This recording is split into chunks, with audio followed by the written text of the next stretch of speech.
అందరికీ నమస్కారం. భాగవత కథలు 16వ రోజుకి స్వాగతం. ప్రద్యుమ్న జననం. రుక్మిణీ కళ్యాణం కథ విని నేను పునీతుడనైనాను. తరువాత ఏమి జరిగిందో ఆనతినీయవలసినదని పరీక్షిత్తు సుఖయోగేంద్రుని అడుగగా అతడిలా చెప్పసాగాడు. పూర్వం స్థాన్వాశ్రమంలో ఈశ్వరుడు తపస్సు చేసుకుంటూ ఉండగా పార్వతి ఆయనకు సపర్యలు చేస్తూ ఉన్నది. శివునికి ఆమెపై మనసు కలిగేలా చేసిన ప్రయత్నంలో భస్మమైన మన్మధుడు ఆ తర్వాత శివపార్వతుల అనుగ్రహంచే రుక్మిణీ శ్రీకృష్ణులకు ప్రద్యుమ్నుడనే పేర కుమారుడిగా జన్మించాడు. శంబరుడనే రాక్షసుడు తనను ప్రద్యుమ్నుడు చంపుతాడని తెలుసుకుని ఆ శిశువును అపహరించి సముద్రంలో పడవేచినాడు. నీటిలో పడ్డ ఆ బాలుని ఒక పెద్ద చేప మింగింది. కొంతమంది జాలరులు ఆ చేపను పట్టుకొని శంబరునకు కానుకగా సమర్పించారు. అతడు దానిని వంటశాలకు పంపించాడు. నారద మహర్షి మన్మధుని పత్ని అయిన రతీదేవికి ఈ జరగబోయే కథ చెప్పాడు. రతీదేవి పరిచారికగా శంబరాసుని వంటశాలకు వెళ్ళింది. ఆ పెద్ద చేపను ఖండించగా బయటపడ్డ బాలుణ్ణి తాను పెంచుకుంటానని ఆ శంబరుని అనుమతి కోరి అనుజ్ఞ పొందింది. అందలి రహస్యం శంబరునికి తెలియదు. పెద్దవాడైన ప్రద్యుమ్నునికి రతీదేవి పూర్వగాథ అంతా చెప్పి మహామాయా విద్యను బోధించింది. ఆ విద్య మహిమ వల్ల ప్రద్యుమ్నుడు యుద్ధ రహస్యాలను గ్రహించగలిగి తగిన ఆయుధాలు సేకరించి శంబరునిపై యుద్ధానికి వెళ్ళాడు.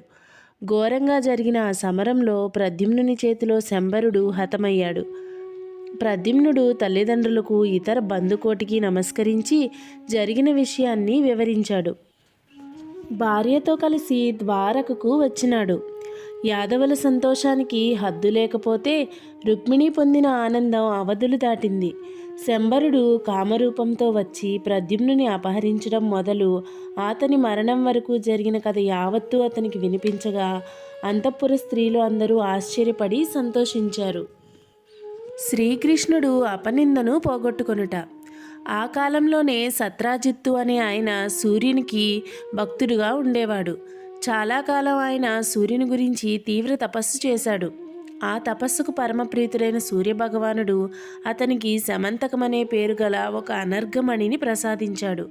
ఆ మణికాంతి సూర్యకాంతిని తలపించును. ఒకనాడు దానిని మెడలో ధరించి సత్రాజిత్తు ద్వారకకు వచ్చాడు. ఆ మణిని తమకందరకు ప్రభువైన ఉగ్రసేనునికిమ్మని కృష్ణుడు అడిగాడు. సత్రాజిత్తు నిరాకరించాడు. ఒకనాడు ముచ్చటపడి ఆ మణిని ధరించి సత్రాజిత్తు తమ్ముడైన ప్రసేనుడు అడవికి వేటకై వెళ్ళగా ఆ మణిని మాంసం ముక్క అనుకొని ఒక సింహం అతనిని చంపి దానిని నోటకరుచుకొని తీసుకొని పోయింది. అది చూసిన జాంబవంతుడు ఆ సింహాన్ని చంపి ఆ మణిని తీసుకొని పోయి దానిని తన పుత్రికకు ఆటబంతిగా ఇచ్చాడు. ద్వారకలో తన తమ్ముడు వేటకు వెళ్ళి తిరిగి రానందులకు విచారించిన సత్రాజిత్తు ఆ మణిని అడిగి ఉన్న శ్రీకృష్ణుడే ప్రసేనుని చంపి మణిని అపహరించాడని సందేహించి ఆ విషయం తన వారికి కొందరకు చెప్పాడు. అది వ్యాపించి ద్వారక అంతా ఆ విషయాన్ని అనుకోవడం మొదలుపెట్టారు. శ్రీకృష్ణుడు తనకు కలిగిన లోకాపవాదం పోగొట్టుకోవడానికి పరిమిత పరిజనంతో ప్రసేనుడు వెళ్ళిన అరణ్యానికి వెళ్ళాడు.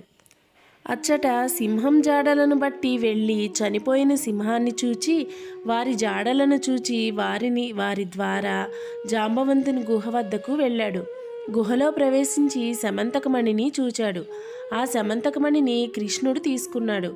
జాంబవంతుడు వచ్చి కృష్ణునితో యుద్ధానికి దిగాడు. కానీ చివరకు జాంబవంతుడు ఓడిపోయి తనను అలా జయించిన పురుషుడు పురుషోత్తముడే అని గ్రహించిన జాంబవంతుడు ఆ మణిని తన కూతురైన జాంబవతిని కూడా కృష్ణుడికి అర్పించి ధన్యత పొందాడు. జాంబవతితో పాటు శమంతకమణితోనూ తిరిగి వచ్చిన కృష్ణుని చూసి ద్వారకావాసులందరూ సంతోషించారు.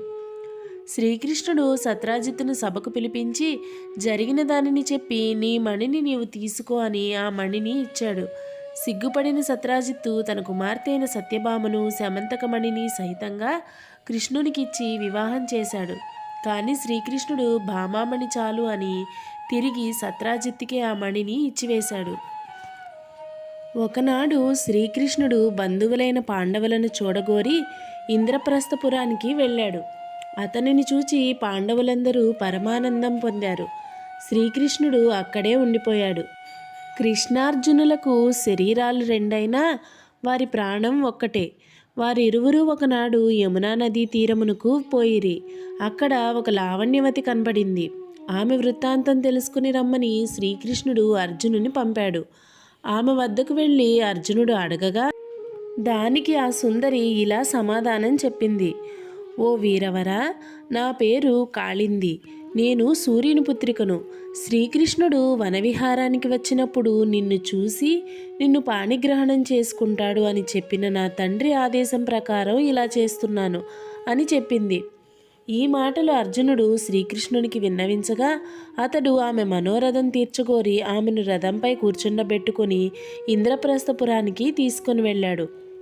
ఆ తర్వాత ధర్మరాజు కోరికపై విశ్వకర్మను రప్పించి ఇంద్రప్రస్థపురాన్ని రమ్యాతిరమ్యంగా తయారు చేయించాడు అగ్నిదేవుడు. కాండవవనం దహించే ముందు అతనికి రక్షణ కల్పించడానికి అర్జునునికి అక్షయ తూణీరాల జంటను, అభేద్య కవచమును, గాంధీవమనే దివ్య ధనస్సును, దివ్య రథములను, శ్వేతాశ్వాలను రప్పించాడు. ఆ కాండవవన దహన సమయంలో మంటల నుండి తనను రక్షించి కాపాడినందులకు ప్రత్యుపకారంగా మయుడు ఒక అద్భుతమైన మాయలతో కూడిన సభామంటపాన్ని నిర్మించి ధర్మరాజుకు కానుకగా ఇచ్చాడు. ఆ సభా సౌందర్యం చూడడానికి వచ్చినప్పుడే అచటి చిత్రాలు తెలియక లేని చోట ఉన్నట్లు ఉన్న చోట లేనట్లు భ్రమించి అభిమానధనుడైన దుర్యోధనుడు ఇబ్బంది పడి ఆడువారి అపహాస్యానికి గురి అయినాడు. తర్వాత శ్రీకృష్ణుడు కాళిందిని ద్వారకకు తీసుకుని వెళ్ళి ఆమెను శాస్త్ర పద్ధతిన పరిణయమాడాడు. అనంతరం శ్రీకృష్ణుని మేనత్త రాజాదిదేవి పుత్రులు అవంతి ప్రభువులు విందానువిందులు తమ సోదరి అయిన మిత్రవిందకు స్వయంవరం ప్రకటించగా శ్రీకృష్ణుడు అక్కడకు వెళ్ళి ఇతర రాజులను జయించి రాక్షస వివాహ విధితో ఆమెను పెండ్లి ఆడినాడు. కోసల దేశపు రాజు నగ్నజిత్తు, అతని పుత్రిక నాగ్నజితి. ఆమె కృష్ణ భక్తురాలు. ఆయన వద్ద ఎవరికీ లొంగని 7 వృషభాలున్నాయి. వాటిని లొంగదీసి కట్టిన వీరునికి తమ కుమార్తెనిస్తానని ఆ ప్రభువు ప్రకటించాడు. కనుక తన ప్రతిజ్ఞకు భంగం వాటిల్లకుండా చేయమని స్వామిని ప్రార్థించాడు. సత్యసంధులను అనుగ్రహించే శ్రీకృష్ణుడు 7 రూపాలుగా మారి ఆ 7 వృషభాలని లొంగదీసి ఈడ్చాడు. నాగ్నజిత్తు తన పుత్రికను శ్రీకృష్ణునికిచ్చి వివాహం చేశాడు. నూతన వధువుతో శ్రీకృష్ణుడు ద్వారకా నగరం బయలుదేరాడు. దారిలో వృషభాలను లొంగదీయలేక పరాభవ పాలైన ఇతర రాజులు ఈర్ష్యాపరులై శ్రీకృష్ణుని ముట్టడించారు. అప్పుడు అతనితో ఉన్న అర్జునుడు తానొక్కడే గాంధీవం చేత ధరించి శరవర్షం కురిపించి వారినందరినీ ఓడించి తరిమివేశాడు. ద్వారకా నగరంలోకి ప్రవేశించాడు. ఇలా శ్రీకృష్ణుడు రుక్మిణి, జాంబవతి, సత్యభామ, కాళింది, మిత్రవింద, నాగ్నజితి, భద్ర, లక్షణ అనే 8 పెండ్లి ఆడి వారిని అష్టమహర్షులుగా చేశాడు. నరకాసురుణ్ణి చంపినప్పుడు అతని చెర నుండి విడిపించిన 16,000 మంది రాజకుమార్తెలు శ్రీకృష్ణునే వివాహమాడారు అని సుఖయోగి చెప్పగా పరీక్షిత్తు, ఓ యోగీంద్ర, నరకుడు భూపుత్రుడంటారు కదా, భూమి శ్రీహరికి భార్య కదా, అలా తన పుత్రుని తానే శ్రీకృష్ణుడు ఎందుకు వధించినట్లు? నరకుడు 16,000 మంది రాజకన్యలను ఎందుకు చెరబట్టాడు? నాకు వివరించవలసినది అని అడిగాడు. సుఖయోగి అతనికి ఈ విధంగా సమాధానం చెప్పాడు. నరకాసుర సంహారం గురించి రేపటి కథలో తెలుసుకుందాం. ధన్యవాదాలు.